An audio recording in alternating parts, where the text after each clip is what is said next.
Dans cette séquence, Spartacus et Cassandra vont en forêt avec leur mère ramasser du muguet. Cette échappée bucolique esquisse un contre-champ à la dureté du quotidien des deux enfants. La tonalité en est résolument lyrique. L'usage de la musique, le commentaire poétique en voix off de Spartacus, mais aussi la liberté de mouvement de la caméra portée et la dynamique du montage lui confèrent une vitalité émouvante.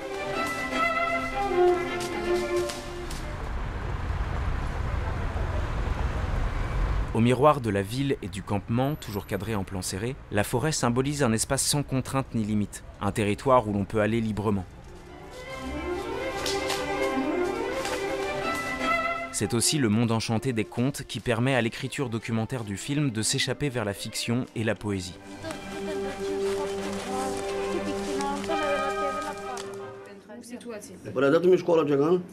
Dans la séquence précédente, Fodor, le père, apparaissait sous un jour pathétique face au juge pour enfants. Pour demeurer Chambris.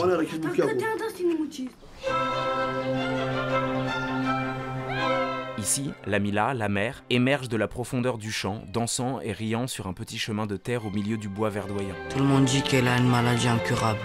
Sa joie innocente ne rapporte jamais sa folie à une incapacité ou à une maladie mentale. Au contraire, elle l'assigne à un état de rêverie et de féerie propre à l'univers des contes.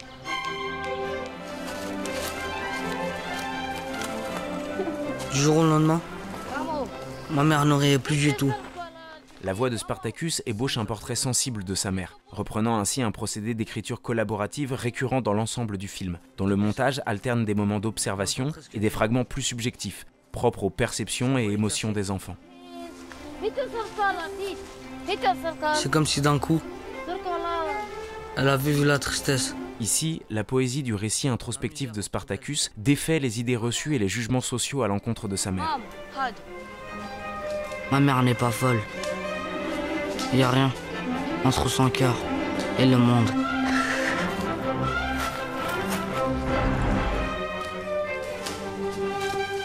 La caméra virevoltante de Ioannis Nuguet s'attache au mouvement des personnages à travers le bois. Adoptant le rythme vif du concerto pour violoncelle numéro 1 de Joseph Haydn, le montage accentue la liberté des corps, libres d'aller dans cet espace virtuellement infini de la forêt.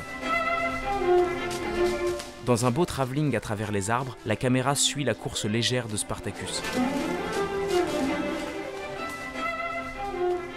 En déjouant les codes du documentaire social, cette séquence ancre le récit et l'esthétique du film dans une veine plus poétique.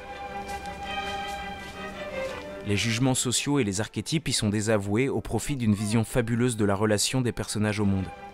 Cette séquence de la cueillette du muguet concentre exemplairement le projet de ce film polyphonique et sensible, entre observation et engagement, réalisme et poésie.